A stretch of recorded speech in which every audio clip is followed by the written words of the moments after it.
Hey, how you doing? This is RJ. So, if anyone is new to my channel and they're wondering what my videos really revolve around, well, they revolve around the traditional idea of a hero. And I want to get back a little bit to the roots of that right now with this video and talk about, first of all, how the heroic journey, not so much the heroic ideal, but the heroic journey plays in very well with good storytelling. And of course, how your quote unquote progressive authors right now are using that exact thing to corrupt both storytelling and the idea of a hero. And if you're looking for a true traditional hero and good storytelling, you might want to click on one of the links in the description or on the pinned comment. Those are the links to my 3 graphic novels, stories that center around the idea of a hero, good traditional storytelling, and some spectacular art, which you're looking at in the background. So if any of that looks or sounds appealing to you at all, click on one of those links in the description or the pinned comment and go on over and see if one of my graphic novels is for you. So the reason I wanted to talk about this today was because I ran across a tweet which I commented on, which I think sums up this entire thing. I'll flash it up in the background. Now, no ill will to this person who posted this tweet, because many people have been taken in by these quote unquote progressive authors and gone along with the twisting of the idea of a hero. If you're just listening, what it is a montage of comic panels showing Storm,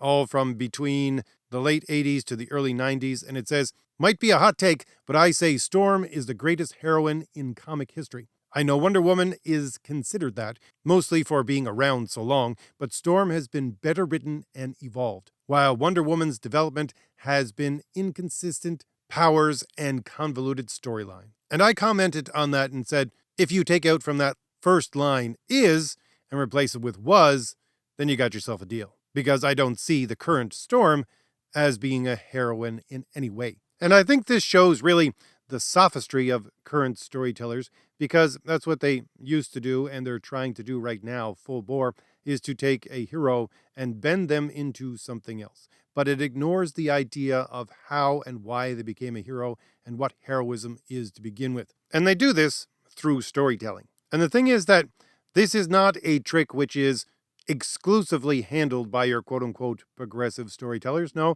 simply bad storytellers use this idea all the time. And it is, certainly in my opinion, one of the things which shows you an earmark of a bad story. Or at the very least, a story which is not developed very well. It's when you have a story wherein one of the characters makes a sudden mental realization, and from that point of that mental realization on, they are a changed person. But here's the thing, reality does not work that way. And since, as I always do, going back to the Aristotelian idea of what a good story is, a good story basing itself upon a reflection of reality, since that is not real, it is a bad story.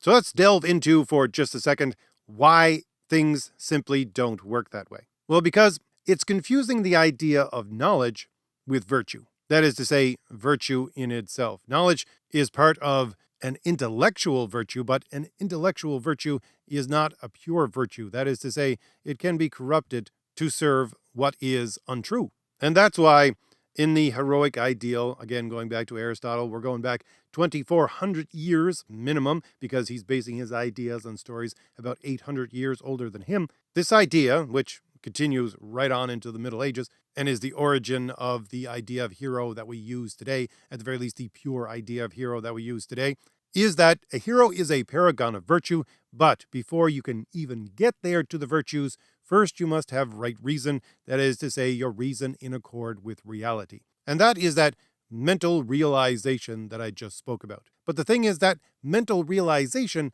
is not in itself one of the virtues. It is what precedes the virtues, and then you can use it to take the steps towards virtue.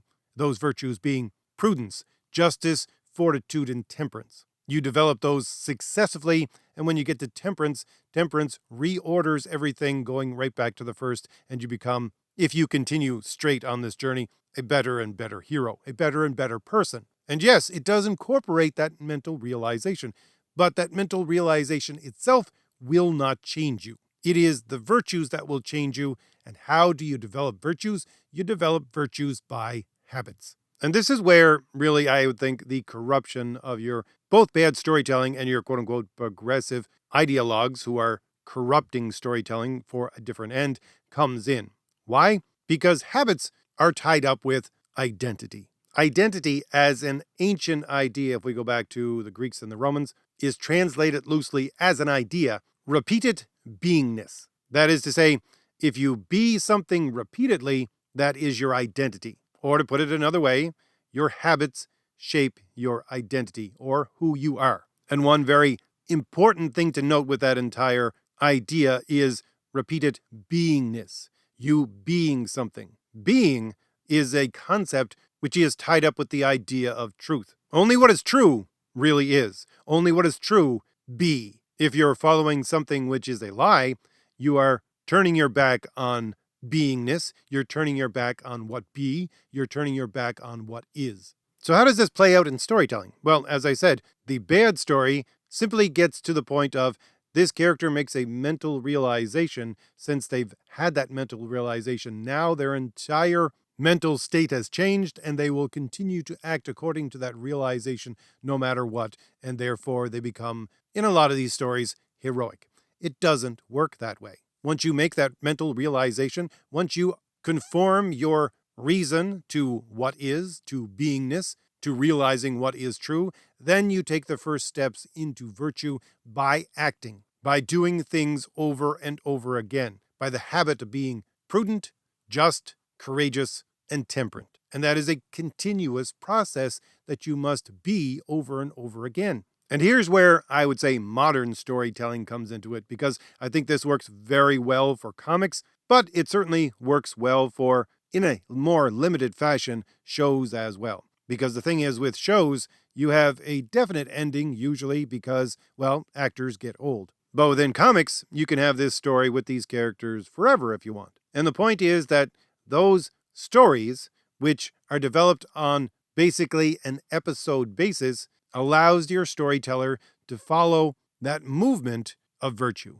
to follow those habits of this character to show you why they are a hero. And of course, complex storytelling, and really a reflection of reality, is the fact that you're not always going to be heroic. Your foot will slip from time to time. You will have to fall and get back up. This is the difference, really, I would say, between DC continuity, or lack thereof, and Marvel's storytelling. Because within DC, with characters such as Superman, what you're looking at is a presentation of a heroic ideal. Just like the pattern of that ideal of Superman is Sir Galahad.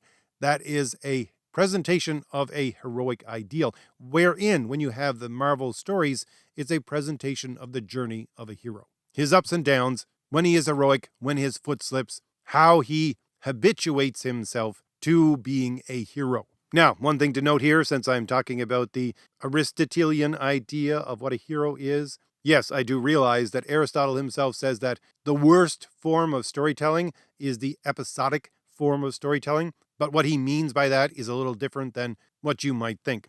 When he says episodic, he doesn't mean a story that has various episodes. He means a story that has various episodes wherein there is a lack of continuity. That is to say, you just can't have episodes that can come in any order you want. No, they have to have a specific order. A has to come first, then B, then C, then D. If your story starts with Z, goes to M, and then just jumps over to H, no, that's what he thinks of as the worst kind of storytelling. That's what he talks about as episodic. Because again, that doesn't follow the pattern of reality. That's not how a person works. That's not how reality works. We live in a linear reality. And again, your building up of yourself as a hero must follow the very specific steps in a very specific way. And if we go back to that tweet I talked about at the first, where the person was talking about Storm being the greatest heroine within comic history, he ends up by saying it's because of the character development. It's because of the continuity. And he's right.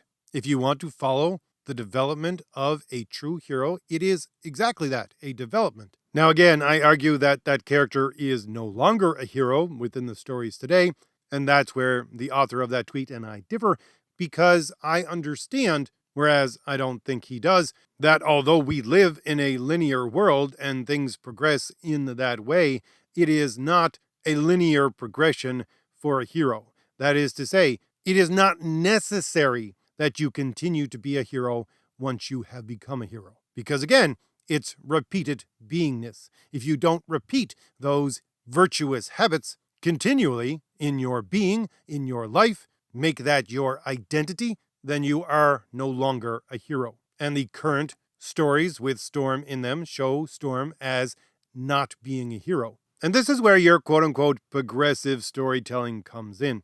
At the very least, the older form of progressive storytelling. And if you were around in the 90s and you watched a lot of television back then, you probably saw this exact thing play out over and over again.